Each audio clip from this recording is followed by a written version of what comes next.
So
long as so there's a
You're late to join.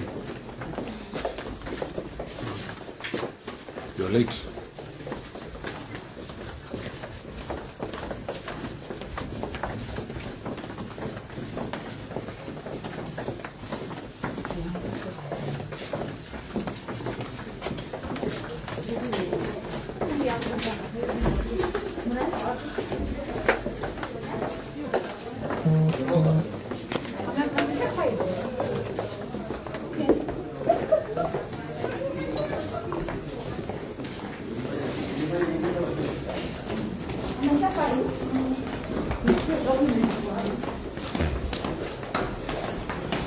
Dapat ya.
Chini ya koti ama koti. Sisi tuko hapo sasa sisi hapa.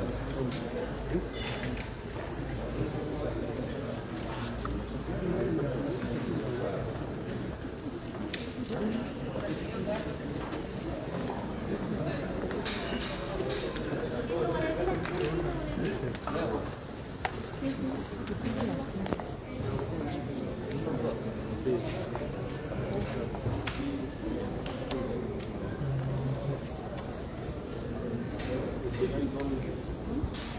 are you waiting? What are you waiting?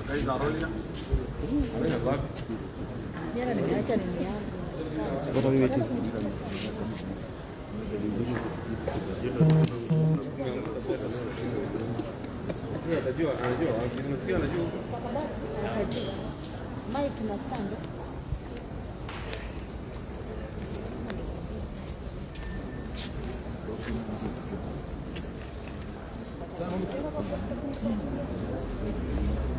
Sasa nitakutumia document. Anisema. Sio najua mimi kunauza mandizi hapa kwa hivyo. Kwa hiyo.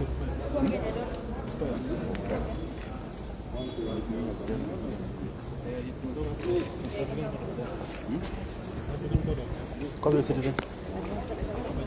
Your citizen.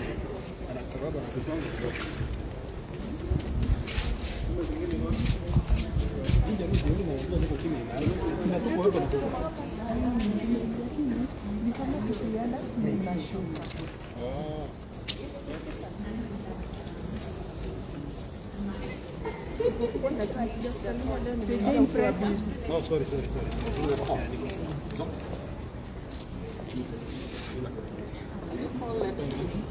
Call letter.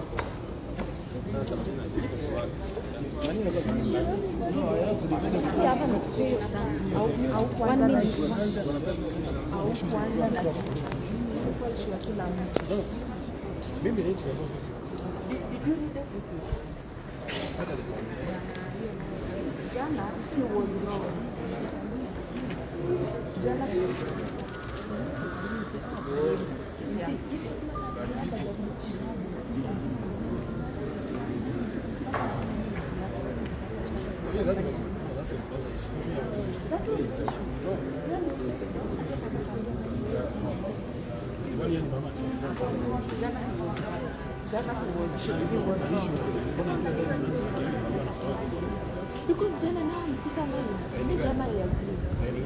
Jana. Basi usikondizi hujafanya. Shika na usonge. Nataka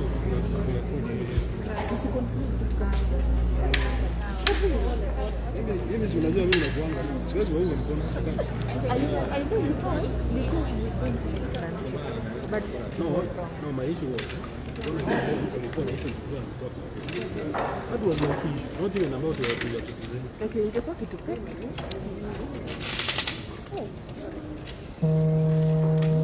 Uko na motion.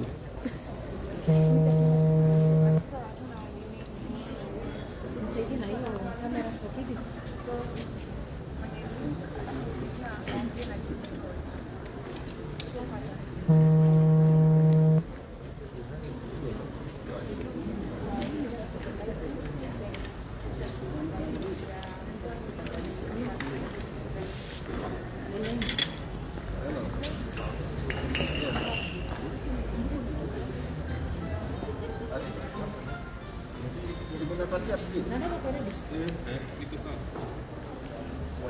whatever it is.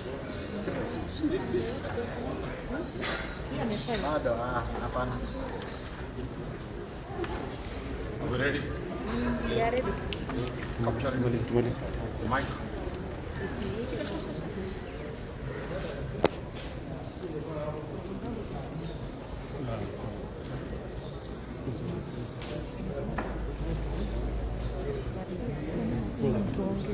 No, akianza kuongea vizuri.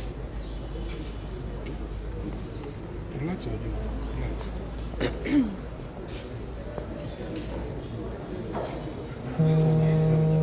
And you capture clear voice with your phone. And you capture clear voice with your phone. How do I catch it? It's When you are ready, you signal. just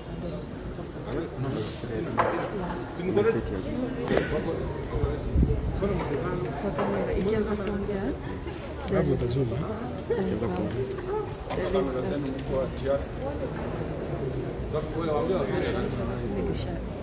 Hawezi wengine wakae nini? Uliingia hapa kwa vipi? Ni mko na nini? Mwisho hapo nika alone hapo hapo.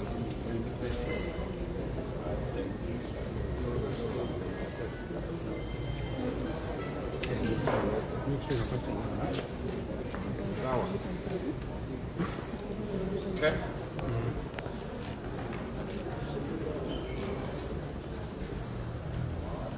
Kenya, the East African community and the whole world. Today, we are standing here having filed a serious application outside the jurisdiction of this country because of the failure of the Kenyan jurisdiction courts to grant our client, Governor, His Excellency Mike Sonko, his rights. The violation of his fundamental rights has necessitated us to move outside the Kenyan jurisdiction, and we shall lay the basis as to why we have taken that unprecedented action, which indicts completely the judiciary of Kenya, whereby we have laid bare the type of fraud, the type of forgery, the type of total disregard to the rules of procedure and rules of evidence that led to Governor Sonko being condemned and heard and condemned without being given a fair chance to represent himself. My good friend Mr. Wanyange will lay blow by blow the grounds under which we have been forced to go to the East African Court of Justice so that Governor Sonko can get justice like anybody else in this country. Councillor Wanyange. Members of the Fourth Estate. Sorry. Members of the Fourth Estate. It's unfortunate that we have been constrained to seek justice outside the borders of Kenya over issues that would have otherwise been handled from the judicial arm of the party. The Honorable Governor, as all of you are aware, was impeached by the county of Nairobi that lacked quorum, that was forced to be able to, through corruption and other issues, be able to ensure that he doesn't get back to his office by dint of political mechanization. We have seen the arm of this political mechanization follow our clients' pursuit of justice in the judicial corridors. And most recent, the situation that happened at the Supreme Court that is unprecedented when a matter that is supposed to be substantively heard is given unreasonable time frames outside the rules that the Supreme Court itself is governing. We have, pursuant to the decision that was rendered by the Supreme Court over this matter, identified various flaws all the way from when this matter started before the judiciary and how it was handled even with a judicial officer presently facing the Judicial Service Commission over his conduct touching on this matter and other matters that are akin to this particular matter. And all these facts are within the knowledge of the judiciary, and all these facts were within the knowledge of the president of the judicial the judiciary of Kenya, notwithstanding the fact that these matters were brought to the attention of the judiciary and matters that touches on the process under which Governor Sonko was impeached and the laws that were followed, which were flawed. They have chosen to look the other side and sacrifice the political rights, sacrifice the rights to be heard of our client, Governor Sonko. By dint of their actions, we, as earlier on indicated, are constrained through a team of lawyers, some who are here and some who are presently handling a matter touching that has a bearing equally in this matter in Mombasa, constrained to file a reference before the East African Court of Justice. And together with the reference, we have equally filed an application seeking interim reliefs pending the hearing of the reference, which will be heard in due course.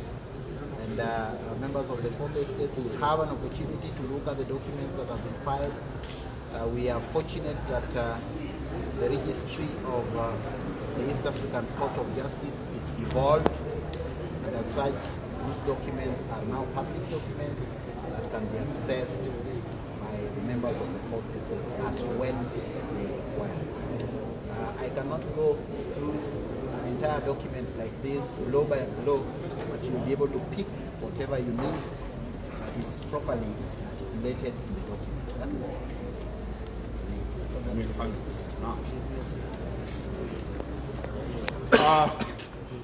As my good senior has indicated, 13 grounds appear very pertinent in the Governor Sonko's petition. First one, the punishment provided for an impeachment is more permanent than it is in any other offenses. That once somebody is impeached, he cannot hold a public office. You know very well that is a punishment in eternity. Murder, capital sentences under Muruatetu have been reviewed. The purpose of a punishment is to rehabilitate. The Supreme Court was supposed to look at this matter and go deeper to the merits that the process of impeachment at the Nairobi County Assembly was flawed. It had no quorum. It was a political process. It was one that was aimed to replace Governor Sonko for the purpose of NMS to come on record.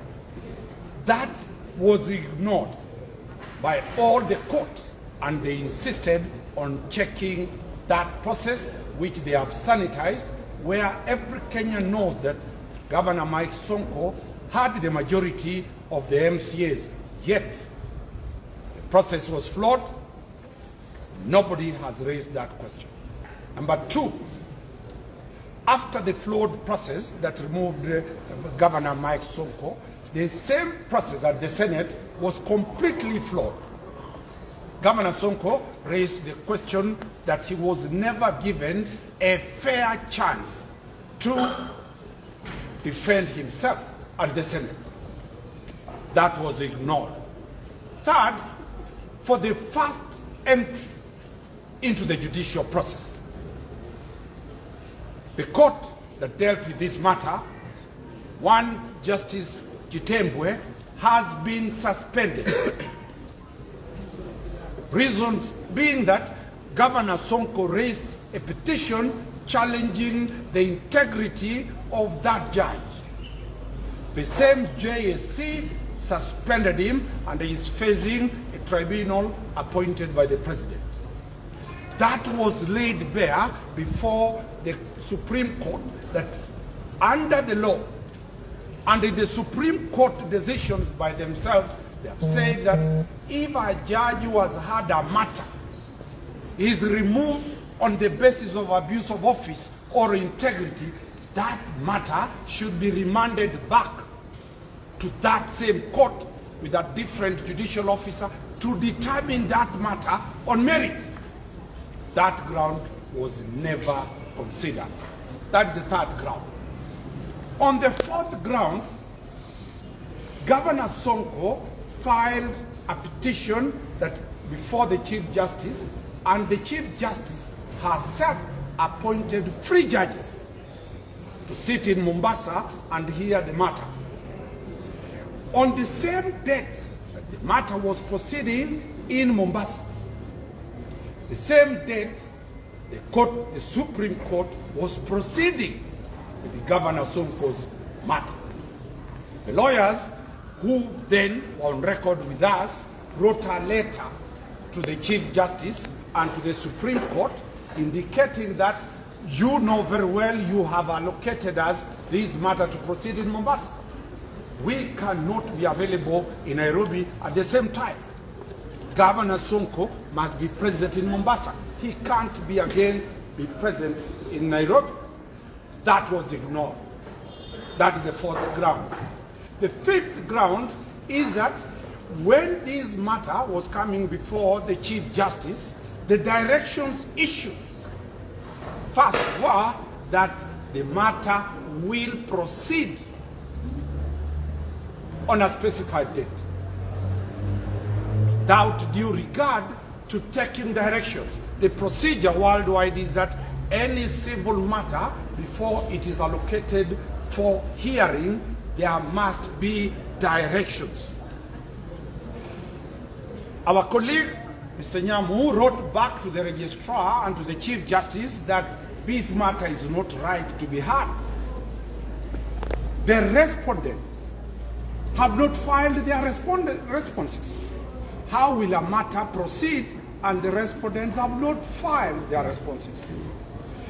A letter that we have annexed in the petition, the Supreme Court registrar writes back to Sonko apologizing that, oh sorry, we apologize, we had not even looked at that this matter, respondents had not filed their matter. This is the Supreme Court apologizing and says we will give now new directions so that the respondents are given time to respond.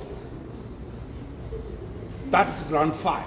The sixth ground is that still after the Supreme Court apologizes to Governor that this matter needs to respond, it goes ahead and fixes the matter for hearing regardless of them admitting that there is no responses by the respondents. Matter 7th ground. The Chief Justice, in a public function in the prayer day and on a radio station called Spice, comments on this matter and says very clearly that anybody who has been impeached stands impeached unless it is reversed. That was a matter that she was going to preside over. She makes a public utterance of a judgment before the real judgment is given. Governor Sonko files an application for her to recuse herself. That application for recusal is dismissed. Remember, Governor Sonko is alive to the fact that the question about a judicial officer raising her opinion or his opinion before the matter is before you for determination is so prejudicial to Governor Sonko. That was ignored. The application for recusal was rejected.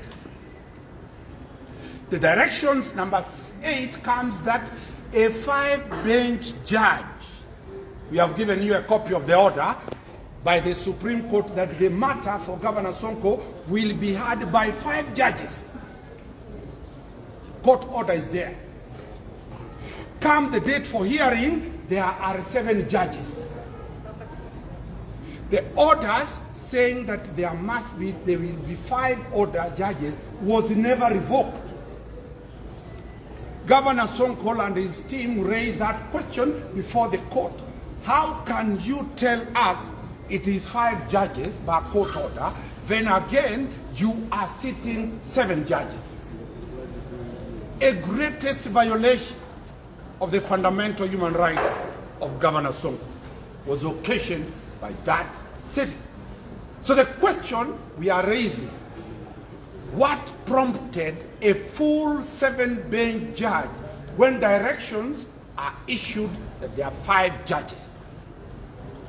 Still, number 8, after that has been done, this matter was filed way back in March at the Supreme Court.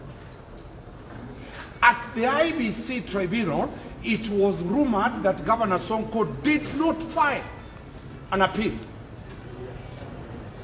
And it was a process that was being cooked within the registry until Governor Sonko produced Safaricom payment receipts, M-Pesa payment receipts, everything that was done online until the court agreed that he had filed within the timelines. 8, the decision in Mombasa is done on 12th, allowing Governor Sonko to be put in the ballot. On 13th, sorry. Immediately, the decision in Mombasa that put Sonko in the ballot, the Supreme Court immediately issues a hearing notice for 14th. This matter was before the Supreme Court way back from March this year. It had never moved. But the decision of the Mombasa Free Judge Bench jolted the Supreme Court to react, firefighting, slotted the hearing on 14th. The duration as to why this matter was never determined from March to the 13th of July raises serious fundamental questions. Point number 9, the Supreme Court on 14th proceeds now to hear this matter. Serious protestations from the councils defending Sonko. This matter, directions have not been issued, respondents have not responded, and also, even if they respond, Governor Sonko must be given the right for a rejoinder. That was denied.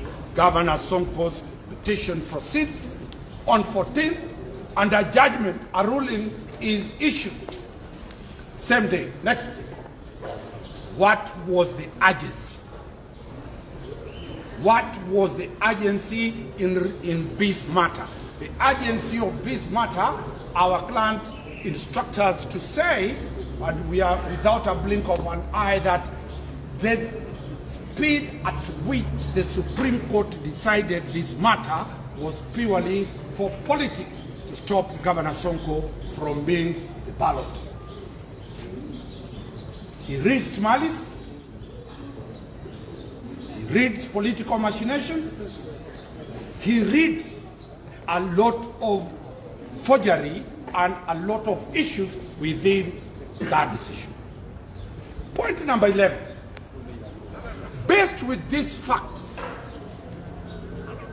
are they violations of his fundamental human rights? Article 38, which provides of the Constitution, which provides for the political rights, have been buttressed by Article 2, sub-Article 6, that says any treaty or any convention signed by Kenya becomes a law of this country.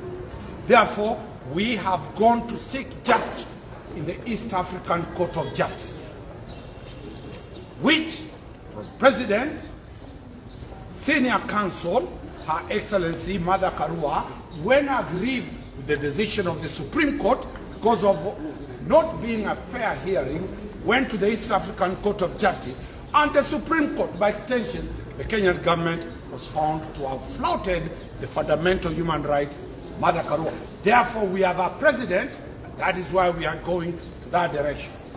The last issue, the judgment, the ruling of the Supreme Court, which has never happened anywhere. The Supreme Court admits in writing that that matter, they had no jurisdiction. Everybody will read that. The Supreme Court has admitted it has no jurisdiction.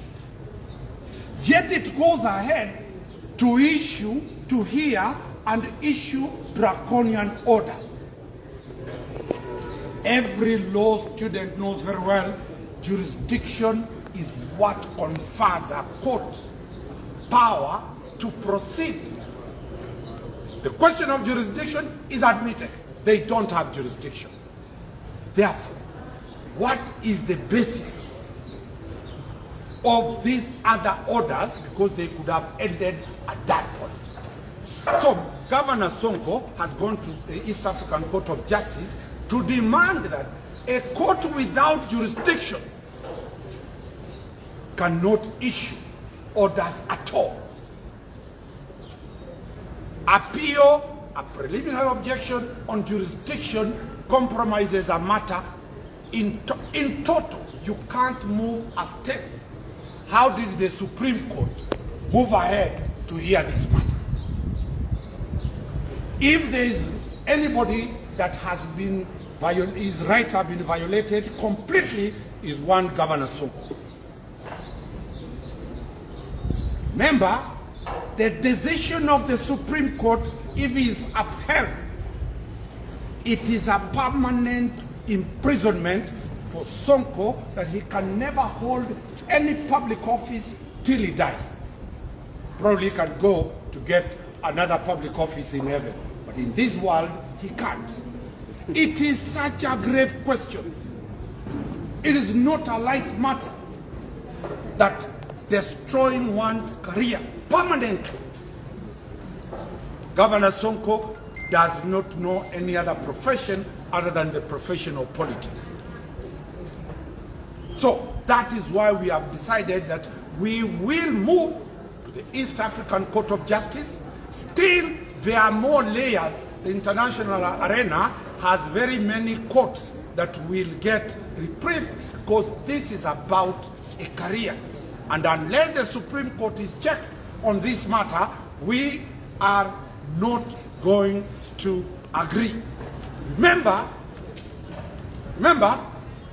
the Supreme Court did not vacate the orders of the three bench judges at the High Court in Mombasa that allowed Governor Sonko to be in the ballot. What, right now as we stand here, this is a candidate for the Mombasa gubernatorial seat. We have launched a review at the Supreme Court. We have also launched a matter in the East African Court of Justice. What does Article 99(3)(4) say? That only will Mike Sonko be stopped from being in the ballot if all avenues of appeal have been exhausted. The appeals include review. That IBC should take that judicial notice that still there is a review in the Supreme Court. There is an appeal in the East African Court of Justice. He cannot be stopped from being in the ballot until the review decision comes out and the appeal decision comes out, making him not be available. We strongly believe the East African Court of Justice will not be manipulated to sit and make that decision tomorrow, because that is a court that encompasses every aspect of the region.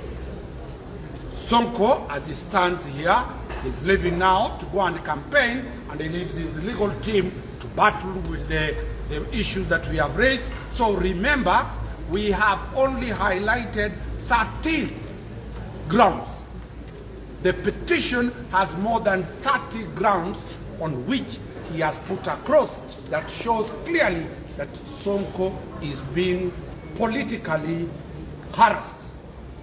Reason being that he came to Nairobi to campaign, and he has been in Mombasa to campaign for the Azimio wing of the political arena. Let this serve as notice. Governor Sonko and all his team are prepared to ensure that no any other Kenyan will face the type of vilification and the type of hounding that Governor Sonko has been exposed to, simply because he has a different opinion. He should also be protected under the law. The Constitution provides in Article 27 for equal protection for everybody, whether a foreigner, whether a former governor, or a candidate in the governor's seat. So those are the instructions we have from Mr. Sonko, Governor Sonko. He will not be able to talk. He's completely overwhelmed of why are these matters taking this time. We can take 2-3 questions from the members of the press. The legal team will be able to answer. I want to finish this before I move to the last one. Okay. We still have a decision by a three-judge bench in Mombasa, which has not been overturned. Does that affect the candidature of the government? That is what we are saying. The free-bench judge has a judgment, a decision that has allowed governor to be there. That judgment, that decision can only be challenged, and that decision cannot hold water if there is a decision vacating it by the 3 judges. The question before the Supreme Court, and this is what I want to differentiate, the question before the Supreme Court was not a question whether he should be in the IBC ballot paper. That question was at the Mombasa High Court. If anybody is aggrieved with that specific question, it has not been dealt. Read the judgment of the Supreme Court. Nowhere have they issued orders for Governor Sonko not to be in the ballot. You cannot read what is not in the judgment. The judgment and the ruling that is expressed is the Mombasa ruling that has ordered IEBC to clear Sonko, and they have done that. So any reading, we've seen some media briefing that one Chebukati is going to read and give an opinion. It is not about his opinion. It is that there is a court order express to allow Governor Sonko to be in the ballot. And already, as we have said, we have gone for a review and we have gone for an appeal. Therefore, the hands of IBC will be clear. If they will, at last, if we fail in all these avenues, that can only be an election petition ground, when Governor Sonko will have been sworn in as the governor of Mombasa, and we will deal with the question of an election petition based on any other decision other than the provisions provided for removal of a governor. Lastly, for the benefit of the fourth estate and the country, we have instructions, very express instructions, to file a petition to JSC for removal, the CJ and any other judge who was involved in condonation of the abuse of the process. By close of business today, we shall have filed that petition for removal as provided for under the law. There's no malice about it. We have instructions from our client that we should also pursue this matter administratively to the Judicial Service Commission. Any other issue? Thank you. Thank you very much, and God bless you. Manzo. Oh, yes. Mheshimiwa can say something. Sorry. Mheshimiwa can say something.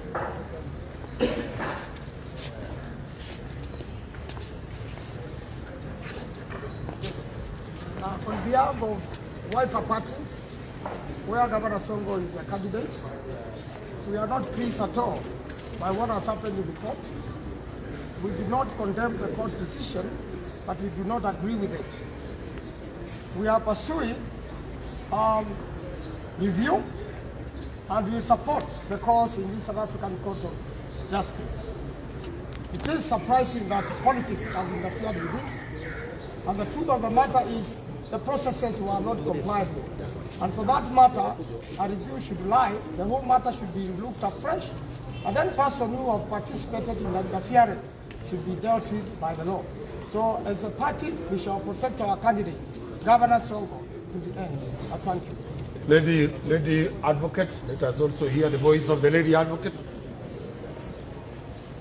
We have moved to the East African Court of Justice because the East African Court of Justice has original and inherent jurisdiction to hear the matter that will be placed before it, where we are saying, by virtue of instructions by our client Governor Sonko, that his fundamental rights and political freedoms have been infringed and have been curtailed by the decision that was made by the Supreme Court of Kenya, which decision we have seen was delivered within 24 hours of ruling. It is also important to note that in the proceedings before the Supreme Court of Justice, there was no directions on submissions, which then curtailed the right of our client, the right of fair hearing, which is accorded and protected by the Constitution of Kenya. Therefore, we are hoping that in the fullness of time, and hopefully in time for the elections that are forthcoming in the next month, that we will see justice, and we will see the court of the East African Court of Justice upholding due process and legalities which have been protected by the Constitution of Kenya.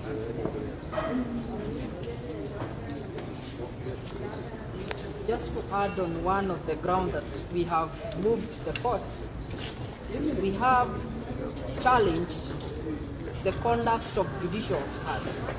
World over, there are principles that guides operations and conduct of judicial officers, judges, magistrates, and other officers included. These are Bangalore principles on the conduct of judicial officers. It is our instructions that the conduct of the judicial officers who handled this matter, one, they did not uphold equality of all parties that appears before it. Two, they did not uphold integrity of the system, integrity of the parties, integrity of every aspect of our client's case. Three, they did not uphold proportionality and equality of parties. It is a requirement that judicial officers who are hearing cases should give a fair chance to all parties, and they should not appear to have a predetermined position to the cases that are before them. This you have laid bare in our petition, and we are requesting and we are asking the court within the region, being the East African Court of Justice, to intervene as to the conduct of the judicial officers who are involved since the matter was instituted in High Court to the apex, being the Supreme Court of Kenya. So we are hopeful that the correct action will be taken. Fundamental rights and freedoms of every individual are protected, not only in Kenya, but also world over. There exist statutes, there exist legal provisions that protects the rights of all individuals. So we are asking the court, let those rights be protected. Political rights are part of the rights that are protected. Let them be protected so that if you have to arrive at a decision that impacts permanently, otherwise to an individual, let them be heard, let them defend themselves, let the accusers face them, let them cross-examine, let them face the accusers to the ultimate, so that the decision and determination equitable to all parties can be arrived at. Thank you so much. A new development. A new development on social media. My advocates have told me that IBC has issued a revocation letter just now. True or not true, we will verify. They have not been served with this petition. From here, we are moving to advisory towers and serve them with the appeal and the review, so that whatever they are doing, as you have seen, the decision was on Friday. IBC has sat within 2 hours on Monday. They are revoking with an anticipation that we will not have filed our papers. So we shall be moving with a petition to the IBC and serve them that this is the true position. For now, there is an appeal and a review that is waiting. So I hope they are watching, and in the next 20 minutes, we shall be at the IBC offices to serve them with the appeal. George, twendeni. Huyu mama ameandika barua. What we need to serve.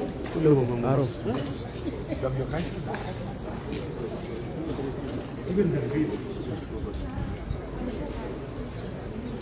You are here, my